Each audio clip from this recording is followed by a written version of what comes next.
We're going to go to the upper Mississippi River now, where rising water is leading to evacuation. We're going to the upper Mississippi River first, where rising water has forced evacuations and left entire neighborhoods stunned.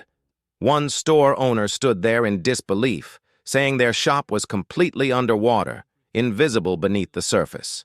And that moment captures something larger that's been unfolding. Recently, the United States has been shaken by a chain of events that feel far too synchronized to ignore. Along the Mississippi River, water that has always flowed south suddenly began pushing north, moving against its natural order. Almost at the same time, deep in the Pacific Northwest, residents reported something strange. Dormant volcanic regions appeared to rise and fall subtly, not erupting, not shaking, but pulsing, as if the land itself were breathing. Across the southeast and along the Gulf, animals began abandoning routes and habitats they've followed for generations, moving in patterns that made no sense to biologists. And out in the deserts of the Southwest, the sky turned an unsettling shade of orange, lingering far longer than any normal atmospheric effect. These events aren't isolated. They aren't spaced out over years. They're unfolding together, pressing closer with each occurrence. If you feel like something deeper is taking shape beneath the surface, you're not alone. That sense of unease is exactly why awareness matters right now. For thousands of years, the Mississippi River has been defined by one constant truth. Its current flows south. Through droughts, floods, storms, and centuries of change, that direction has never wavered. So when reports emerged that sections of the river had begun flowing backward, even briefly, it left millions unsettled. There was no hurricane, no dam collapse, no major earthquake. Yet water that should have been moving away from the heartland surged back toward it. Scientists moved quickly to investigate. What they found wasn't a dramatic rupture, but subtle pressure changes deep beneath the riverbed. Sensors detected an unusual upward force, something pushing from below, strong enough to disrupt the river's dominant flow. It wasn't violent. It was quiet. And that quietness is what made it unsettling. History tells us this has happened before, during the New Madrid earthquakes of 1811 and 1812. When violent uplift briefly reversed the river. But this time there were no quakes, no tremors. The effect was similar, but the cause remains unclear. Experts insist there's no sign of immediate disaster, yet they've admitted something rare. The Mississippi isn't as predictable as we assume. Its flow depends on pressure, elevation, and unseen structures beneath the surface. Instruments can measure what's happening now, but not what may be forming below. In Scripture, powerful waters often symbolize forces beyond human control. Psalm 93 says the floods lift up their voice and their roaring, not as an ending, but as a signal. A river reversing direction doesn't mean everything collapses, but it does suggest that foundations, physical and symbolic, may be shifting. And when water begins to move against its natural order, the land often responds. In Wyoming's Rocky Mountains, hikers noticed something subtle but disturbing. Portions of the ground appeared to rise and fall slightly, almost rhythmically, not shaking, not collapsing, just pulsing. Multiple witnesses captured the same phenomenon. Geologists reviewed the data and suggested trapped groundwater or thermal expansion, yet even they admitted the rhythm was strange. Seismographs showed no earthquakes, no volcanic activity. The mountain wasn't moving violently, it was breathing. In the Bible, mountains symbolize stability and permanence. When they move without reason, it challenges the belief that the ground beneath us is unchanging. Nahum writes that mountains quake before him and hills melt away. It's imagery meant to remind us that what seems permanent may not be.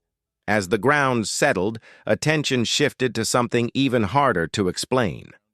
Across multiple states, Wildlife began behaving in ways that defied instinct. Along the central flyway, birds veered off course. Ducks and geese circled in confused loops. Starlings gathered but refused to depart. Wind patterns, temperatures, and magnetic readings showed nothing unusual. They were reacting to something humans couldn't detect. Along the Atlantic coast, fishermen reported dolphins in shallow bays, rays swimming in tight spirals, and schools of fish clustering near the surface. These animals weren't dying. They were redirecting. Inland, ranchers in Colorado, Montana, and the Dakotas noticed cattle hesitating at gates, horses avoiding familiar trails, deer gathering near roads they normally shunned. No predators, no disease. Everything measurable appeared normal. Throughout history, animals have sensed danger before humans. Birds flee before earthquakes. Fish dive deep before tsunamis. But this time, there were no storms, no quakes. Creation was responding without the usual signals. Scripture describes creation as responsive, not passive. When it reacts first, it signals a shift before humans understand why.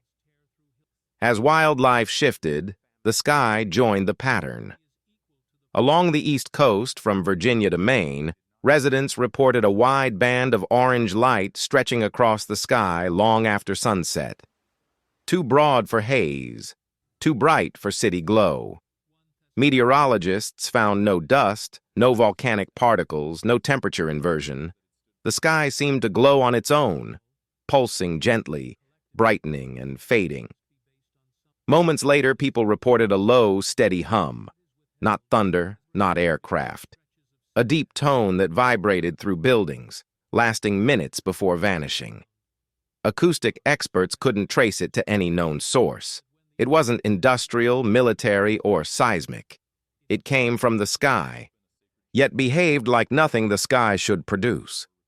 Biblical texts often speak of signs in the heavens, not to incite fear, but awareness. Luke describes signs in the sun, moon, and stars. Not random displays, but signals of transition. Then came something from beneath the earth. In rural Oklahoma, what looked like an ordinary sinkhole opened in a pasture. But as the ground fell away, it revealed a symmetrical stone foundation buried far below the soil. Carefully shaped stones, precise construction. The material didn't match local geology. Ground-penetrating radar revealed straight lines, right angles, and repeating patterns. This wasn't a cave. It was a structure designed and buried. Archaeologists admitted they had no reference point. It appeared older than any documented settlement in the area. Scripture says nothing concealed will remain hidden forever. Buried things emerge when the moment is right. As one investigator said, the ground didn't collapse, it revealed. And as questions rose in Oklahoma, another sign emerged along the East Coast. Residents from New York to Boston reported a deep, continuous hum moving through air and ground. No earthquakes, no military activity. Yet windows trembled and pets froze in fear. Sensors confirmed the sound existed, but not its direction. It was everywhere at once. Similar hums have been recorded in Taos, Bristol, and Windsor during periods of environmental instability. Romans says all creation groans, not loudly, but under pressure. A hum is resonance, and resonance always precedes movement. While that vibration lingered, farmers in Iowa and Nebraska woke to another shock. Entire rows of trees had withered overnight.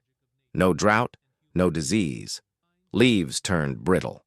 Bark split, sap crystallized. Lab tests showed cells ruptured simultaneously, as if the trees had received a signal to shut down.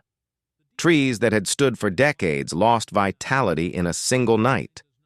In Scripture, sudden withering carries symbolic weight. Jesus spoke of a fig tree that withered from the roots. When deeply rooted things fail suddenly, it signals underlying stress. The trees weren't the headline, they were the symptom. Taken individually, each event could be dismissed, but together they form a pattern: water shifting, mountains pulsing, animals redirecting, the sky changing, the earth revealing what was buried, the air resonating, vegetation collapsing, different systems, different regions, one window of time. This isn't panic. It's alignment. Scripture doesn't fear patterns, it explains them. Creation groans not in destruction, but transition, not to declare an end, but to invite awareness. Many people hear these stories and immediately think of the end times: wars, disasters, unrest. Jesus did say there would be rumors of wars, natural disasters, and signs in many places. But he also said, these are the beginning of birth pains, not the end itself. Birth pains signal something coming, not something finished. The Bible frames the end not as fear, but hope. Jesus promised to return. Revelation says God will wipe every tear from their eyes. Before that day, there will be signs, not to terrify, but to wake people up. We're told to be watchful, discerning, not obsessed with dates or speculation. No one knows the day or hour. The call is to live faithfully. Stay alert and not let fear replace wisdom. So the question isn't whether these events prove anything definitively. The question is why so many different systems are shifting at once. Why now? Why across land, sea, and sky? Because patterns don't form by accident. They form to be noticed.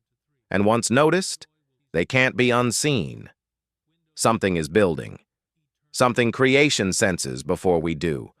And whether these signs mark the beginning of something larger or simply a moment of alignment, one truth is clear.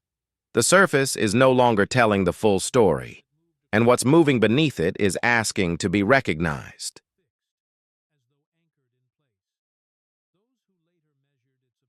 size estimated the column at roughly 20 to 40 feet in height.